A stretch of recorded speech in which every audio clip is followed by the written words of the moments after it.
പുതിയൊരു വീഡിയോയിലേക്ക് എല്ലാ മാന്യ പ്രേക്ഷകർക്കും സ്വാഗതം. ഇന്ന് ഞാൻ നിങ്ങളുമായി പങ്കുവെക്കുന്ന ആദ്യത്തെ അപ്ഡേറ്റ് ഡ്രാഫ്റ്റ് 2024 ഒരു അവലോകനമാണ്.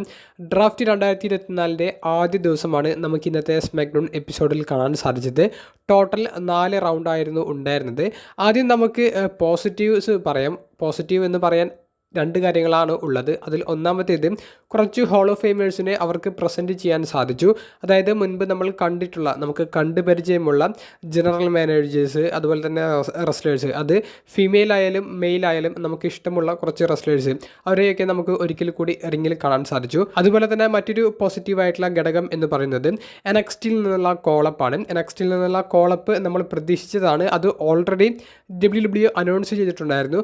NXTയിൽ നിന്നുള്ള കോളപ്പുകളൊക്കെ ഒന്നിനൊന്ന് മെച്ചം എന്ന് തന്നെ പറയേണ്ടി വരും. അതിൽ കാർമേലോ ഹെയ്സ്, അതുപോലെ ബെറൺ കോർബിൻ തിരികെ മെയിൻ റോസ്റ്ററിലേക്ക് വന്ന ഒരു കോളപ്പ്, അതുപോലെ കിയാന ജെയിംസ്, വളരെ സർപ്രൈസ് ആയിട്ടുള്ള ഈ ഒരു ഡ്രാഫ്റ്റിലെ വലിയൊരു പിക്ക് അത് കിയാന ജെയിംസിന് റോയിലേക്ക് വരുന്നു എന്നുള്ളത് തന്നെയായിരുന്നു.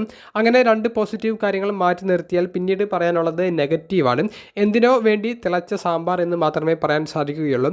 കാരണം ഈ ഒരു ഡ്രാഫ്റ്റിൽ 90% റെസ്ലേഴ്സും അവരവരുടെ ബ്രാൻഡിൽ തുടർന്നു കൊണ്ട് പോകുന്ന ഒരു ഡ്രാഫ്റ്റ് പിക്കായിരുന്നു നമുക്ക് കാണാൻ സാധിച്ചത്. ഇപ്പോൾ സൂപ്പർ താരമായ സെത്ത് ആണെങ്കിലും ബ്ലഡ് ലൈൻ എന്ന് പറയുന്ന ഫാക്ഷൻ ആണെങ്കിലും സൂപ്പർ സ്റ്റാർസ് ആണെങ്കിലും അവരവരുടെ ബ്രാൻഡിൽ അവർ തുടർന്നു കൊണ്ടുപോകുന്ന ഒരു ഡ്രാഫ്റ്റ് അപ്ഡേറ്റ് മാത്രമാണ് നമുക്ക് സ്മാക്ഡൗണിൽ അറിയാൻ സാധിച്ചത്.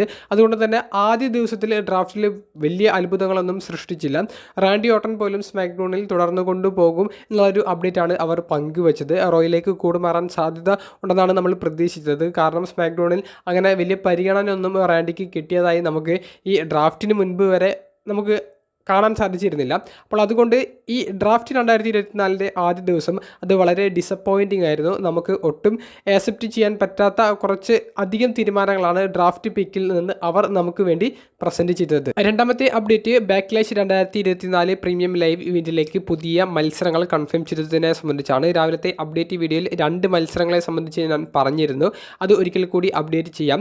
റാൻഡി ഓർട്ടനും കെവിൻ ഓവൻസും ടീമായിക്കൊണ്ട് ബ്ലഡ് ലൈൻ ഗ്രൂപ്പിലെ ടാമ ടോങ്ക, സോളോ സിക്കോവ തുടങ്ങിയവർക്കെതിരെയുള്ള ഒരു ടാഗ് ടീം മത്സരം. അതുപോലെ തന്നെ വുമൻസിൻ്റെ ടാഗ് ടീം ചാമ്പ്യന്മാരായ കബൂക്കി വാരിയേഴ്സ്, അവർ ജെഡ് കാർഗിൽ, ബിയാങ്ക ബെലേർ തുടങ്ങിയവർക്കെതിരെ ടൈറ്റിൽ ഡിഫെൻഡ് ചെയ്യുന്ന മത്സരം.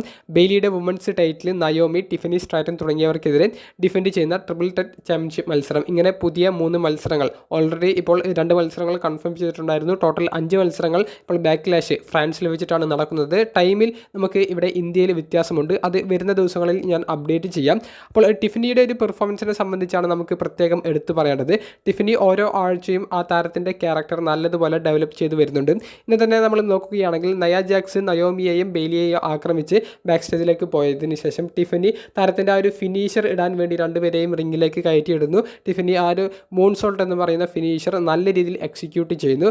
ടിഫനിക്ക് നല്ല രീതിയിൽ പുഷ് കിട്ടും എന്നുള്ളത് ഉറപ്പാണ്. WWE ഭാവിയിലെ ഒരു ഹോൾ ഓഫ് ഫെയിമർ ആണ് എന്നുള്ളത് നമുക്ക് ഇപ്പോൾ തന്നെ ഉറപ്പിച്ച് പറയാനും സാധിക്കും. ഒന്നാമത്തെ അപ്ഡേറ്റ് കോഡി റോഡ്സിനെ സംബന്ധിച്ചുള്ളതാണ്. കോഡി റോഡ്സിൻ്റെ ഷോൾഡറിന് ഇഞ്ചുറി പറ്റിയിട്ടുണ്ടെങ്കിൽ അത് സീരിയസ് ആണോ എന്നുള്ളതിനെ സംബന്ധിച്ചാണ്.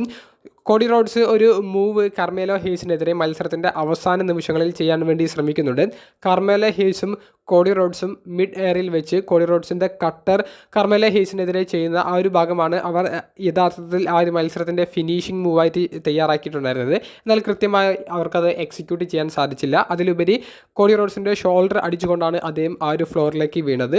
അത് ഷോൾഡറിൽ നിന്ന് നല്ലൊരു പെയിൻ കോഡി റോഡ്സിന് സമ്മാനിച്ചിട്ടുണ്ട്. പിന്നീട് പെട്ടെന്ന് തന്നെ ക്രോസ് റോഡ്സ് ഇട്ടുകൊണ്ട് ആ മത്സരം ഫിനിഷ് ചെയ്യുന്ന കോഡിയുടെ ഭാഗങ്ങളാണ് നമുക്ക് കാണാൻ സാധിച്ചത്. അതിനുശേഷം AJ സ്റ്റൈൽസുമായി കോഡി ഫേസ് ടു ഫേസ് നിൽക്കുന്നതോട് കൂടിയിട്ടാണ് സ്മാക്ഡൗൺ അവസാനിക്കുന്നത്. അപ്പോൾ അവിടെ ആ ലൈവ് കണ്ട ആരാധകർ പറയുന്നത് കോഡി റോഡ്സിൻ്റെ ഷോൾഡറിന് യഥാർത്ഥത്തിൽ ഇഞ്ചുറി പറ്റിയിട്ടുണ്ട്. ആ ഒരു പെയിനും വെച്ചിട്ടാണ് അദ്ദേഹം ബാക്ക് സ്റ്റേജിലേക്ക് പോയത് എന്നൊക്കെയാണ് അവർ പറയുന്നത്. എന്നാൽ നമുക്ക് മറ്റ് കൂടുതൽ ഡീറ്റെയിൽസ് ഒന്നും ലഭിച്ചിട്ടില്ല ഇഞ്ചുറി സീരിയസ് ആണോ എന്നുള്ളതിനെ സംബന്ധിച്ച്. അതുകൊണ്ട് തന്നെ ആ ഒരു മത്സരത്തിനിടയിൽ വന്നു പോകാൻ സാധ്യതയുള്ള ഒരു ഇഞ്ചുറി പോലെ, ആ ഒരു പെയിൻ പോലെ മാത്രം ഈ ഒരു ഷോൾഡർ ഇഞ്ചുറി നടന്നിട്ടുള്ളൂ എന്ന് തന്നെ നമുക്ക് കരുതാം. കൂടുതൽ അപ്ഡേറ്റ്സ് കിട്ടുമ്പോൾ ഞാൻ നിങ്ങളിലേക്ക് എത്തിക്കാം. അവസാനത്തെ അപ്ഡേറ്റ് WWE പുതിയൊരു ചാമ്പ്യൻഷിപ്പ് ഇൻട്രൊഡ്യൂസ് ചെയ്തിരിക്കുന്നു. ഇത് ഇപ്പോൾ WWE ഒഫീഷ്യലായിട്ട് റിവീൽ ചെയ്തിട്ടില്ല. പക്ഷേ അതിൻ്റെ മത്സരങ്ങളും ആ ഒരു ടൂർണമെൻറ്റുമൊക്കെ ഇപ്പോൾ കഴിഞ്ഞിട്ടുണ്ട്.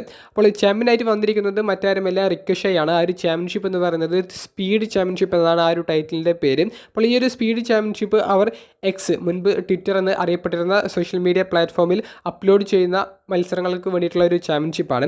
ഇതിൻ്റെ ഒരു ടൈം ലിമിറ്റ് 3 മിനിറ്റ് മാത്രമാണ്. അതിൻ്റെ ഉള്ളിൽ ഇതിലെ ഒരു വിജയി വരും, അല്ലെങ്കിൽ 3 മിനിറ്റ് കഴിഞ്ഞാൽ അത് മത്സരം ഡ്രോ ആയിട്ട് അവർ അനൗൺസ് ചെയ്യും. അപ്പോൾ ആ ടൂർണമെൻറ്റിൻ്റെ ഫൈനൽ മത്സരത്തിൽ വിജയിച്ച റിക്കോഷെയുടെ ഒരു ഭാഗങ്ങളാണ് നമുക്ക് ഇന്നത്തെ സ്മാക്ക് ഡൗണിന് ശേഷം കാണാൻ സാധിച്ചത്. അത് ഇനി വരുന്ന കുറച്ച് ആഴ്ചകൾക്ക് ശേഷമായിരിക്കും ഈ മത്സരം അപ്ലോഡ് ചെയ്യുക. അപ്പോൾ നമുക്ക് എന്തായാലും പുതിയൊരു ചാമ്പ്യൻഷിപ്പ് കൂടി WWE കാണാൻ സാധിച്ചിരിക്കുന്നു. നിങ്ങളുടെ അഭിപ്രായങ്ങൾ കമൻറ്റ് ബോക്സിൽ ഒന്ന് രേഖപ്പെടുത്തുക. അപ്പോൾ അടുത്തൊരു വീഡിയോയുമായി കാണുന്നത് വരെ ബൈ.